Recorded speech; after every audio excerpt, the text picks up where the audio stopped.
নমস্কার বন্ধুরা, কমলিকা রান্নাঘরে সবাইকে স্বাগত। আপনারা সবাই কেমন আছেন? আশা করছি সবাই ভালো আছেন। আমার পরিবারে আমরাও সবাই ভালো আছি। তো আজকে রান্না বান্না নিয়ে চলে এসেছি। তো রান্না করব কি দেখে নিন। রান্না করব এতগুলো কচুর শাক। তো এগুলো আমি কিন্তু জলে একদম পরিষ্কার করে ধুয়ে রেখেছি, আগে শুকিয়ে গেছে। এবার আমি এইগুলোকে সাইজ করে কেটে নেব।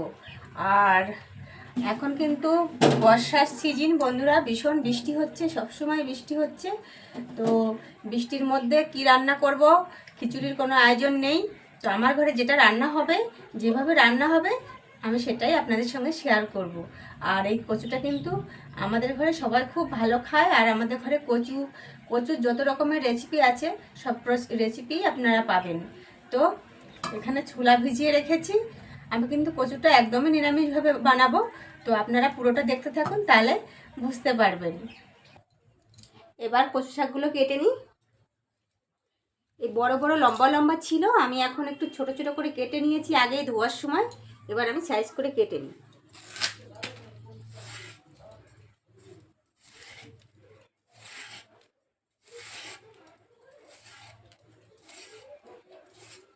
এইভাবে যতটা পারবো খোসা কিন্তু ফেলে দেব। একদম পরিষ্কার করে আমি কিন্তু জলে ধুয়ে নিয়েছি, ঘষে ঘষে।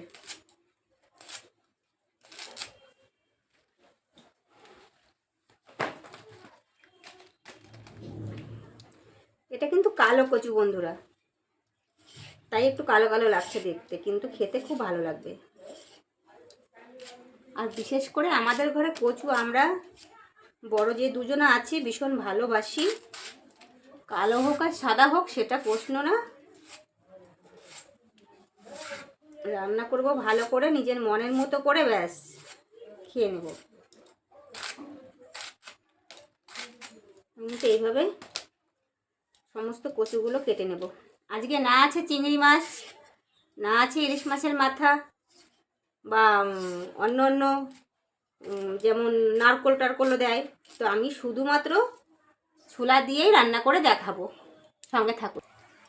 তো বন্ধুরা দেখুন, সমস্ত কচুগুলো কিন্তু আমি কেটে নিয়েছি। হাতের অবস্থা দেখুন, কালো কালো হয়ে গেছে।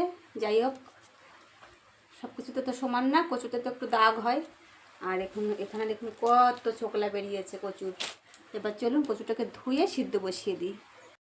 কচুগুলো সিদ্ধ বসিয়ে দিয়েছি অলরেডি, কেননা কারেন্ট যাচ্ছে আর আসছে, কিচ্ছু করার নেই। এখন দিয়ে দেবো ছোলা। এইভাবে চাপা দিয়ে অনেকক্ষণ ধরে সিদ্ধ করে নিই। তো বন্ধুরা শুনতে পাচ্ছেন, বাইরে প্রচুর বৃষ্টি হচ্ছে আর আমার কচু শাকটা সিদ্ধ হচ্ছে। এখন আমি কচু শাকের জন্য মশলাগুলো গুছিয়ে নিচ্ছি। লঙ্কা চিড়ে নিচ্ছি, রসুন ছাড়িয়ে নিয়েছি, পেঁয়াজ টমেটো কেটে নেব, তারপরে আর যা যা ফোড়ন দেবো নিয়ে আমি আসছি, আপনারা থাকুন। এবার বন্ধুরা কচু শাক কিন্তু সিদ্ধ হয়ে গেছে, আমি জল ঝরিয়ে নিয়েছি, কড়া বসিয়ে দিয়েছি। তার সঙ্গে আমি কিন্তু ফোড়নে দেব শুকনো লঙ্কা, তেজপাতা, জিরে, আর ফোড়নের সঙ্গে আবার রসুনও দেব। এই সমস্ত দিয়ে আর কি আমি কচু শাকটা বানাবো। তো আপনারা দেখতে থাকুন। আর কিন্তু কড়াটা গরম হয়ে গেছে, আমি এখন এখানে দিয়ে দিচ্ছি তেল। আমি যেহেতু একদমই নিরামিষ করছি, তার জন্য একটু তেলটা বেশি দিলাম। আর বিশেষ করে কচু শাকে কিন্তু একটু তেল বেশি দিলেই ভালো লাগে। আর আমি কিন্তু পুরোপুরি আমি যেরকম খাই ঠিক তেমনই বানাচ্ছি, এটা আলাদাভাবে কোনো রেসিপি না। আমার ঘরে এইভাবেই সবার খেতে ভালো লাগে। বা কখনো মাছ টাছ থাকলে, চিংড়ি মাছ বা ইলিশ মাছের মাথা যখন থাকে তখন করি। এটা যে করছি এটা কিন্তু আমাদের ঘরে সবাই মিলে আমরা খাবো। এছাড়া এক্সট্রা যে কোনো রান্না হবে এরকম কোনো ব্যাপার নেই। দিয়ে দিচ্ছি তেজপাতা ফোড়নে, 3টে শুকনো লঙ্কা, দিলাম জিরে। আপনারা বন্ধুরা ভালোবেসে দেখবেন, অবশ্যই খুব ভালো লাগবে।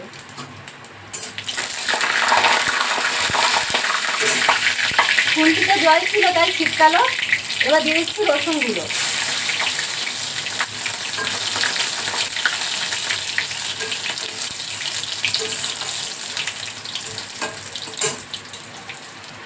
রসুনগুলো কিন্তু ভাজা হয়ে গেছে। এখন আমি এখানে দিচ্ছি টমেটো লঙ্কা। টমেটো লঙ্কা দিয়ে ভাজবো না, এর মধ্যে কচুগুলো দিয়ে দেবো।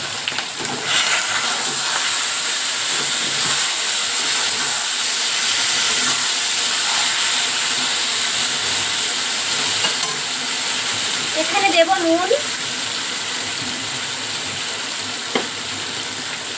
কচু শাক কিন্তু অল্প হয়ে যায়, সেই হিসাবে আমি নুনটা কম করেই দিলাম। আর দিলাম হলুদ। এবার আমি এটা দিয়ে ভালো করে মিশিয়ে দেব। তো এবার কিন্তু ভালো করে মিশিয়ে দিচ্ছি। আর এটা এবার যতক্ষণ না কচু শাকের থেকে জল শুকিয়ে যাবে ততক্ষণ কিন্তু আমি এইভাবেই এটাকে নাড়তে থাকবো। আর সবার লাস্টে তো চিনি দেবই, সেটা পরে, অনেক পরে।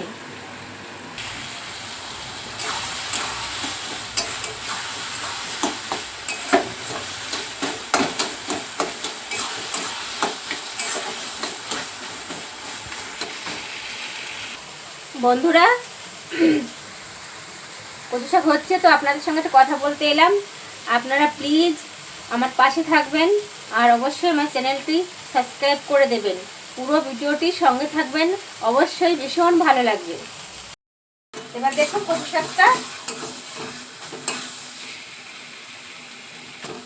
এরকম পর্যায়ে এসছে। এখানে এবার আমি দিয়ে দেব চিনি।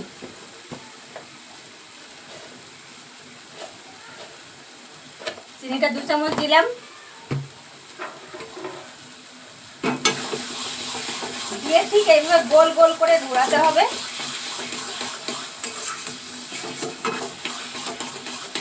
কচু শাক রান্না খাওয়া কিন্তু ভীষণ একটা সময়ের ব্যাপার। তারপরে অনেকে কিন্তু কচু শাক খাই না, খেতে ভালোবাসে, কিন্তু এই মানে রান্না করে খাওয়া গোছানো একটা ব্যাপার। তো মাঝে মধ্যে রান্না করে খাবেন, ভালো লাগবে। বন্ধুরা, কচু শাকটা কিন্তু একদম রেডি হয়ে গেছে। এবার আমি এটাকে নামিয়ে নেব।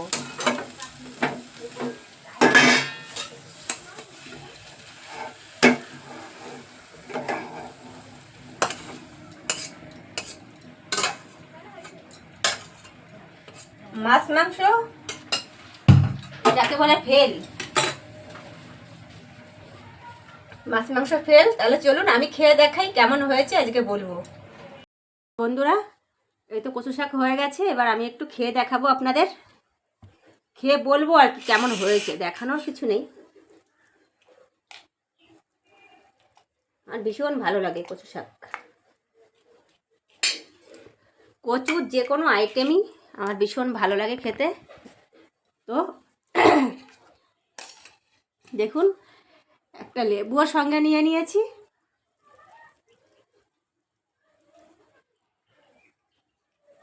একটু লেবুর রস দিয়ে নিলাম।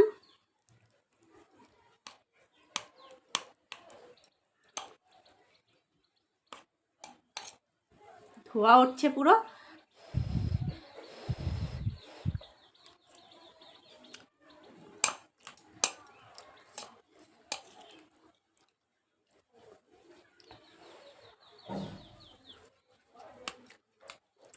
বন্ধুরা, ভীষণ ভালো হয়েছে খেতে। মাছ ছাড়াও যে এত ভালো লাগে কচু শাক, আপনারা অবশ্যই কমেন্ট করে জানাবেন ভিডিওটি কেমন লাগলো। আর এইভাবে বাড়িতে বানিয়ে খাবেন। যারা কচু শাক খেতে ভয় পান বা করতে ইচ্ছা করে না, একদিন বানিয়ে খাবেন। তো আজকের মতো আসছি বন্ধুরা, সবাই ভালো থাকবেন, সুস্থ থাকবেন। ধন্যবাদ।